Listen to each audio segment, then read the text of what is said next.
Right, so I'm going to show you how to open apps in split screen mode on the Xiaomi 17 or 17 Pro. Now for this tutorial, I'm using the 17 Pro Max. So what you want to do is open one of the apps you want to use in split screen mode, and when it's running in the background, you can just go into multitasking mode and find that app. So that's the gallery for me. So long press on that app, and then you'll see this split screen icon.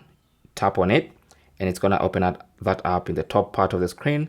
And then now you should be able to select a different app from the recents. If there's no app, you just swipe up and then open the other app you want to use. So for instance, if that's the calculator, then that's going to open those two apps in split screen mode. And you can adjust the amount of space each of the app occupies in that split screen. Okay.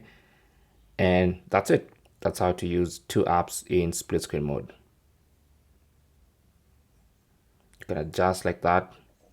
Okay. Now, if you have screen auto rotation enabled like that, you can also use split screen in landscape mode, right? So you can have this app here and this one here, and you can use them. Simple as that. Thanks for watching. Don't forget to like and subscribe, and good luck.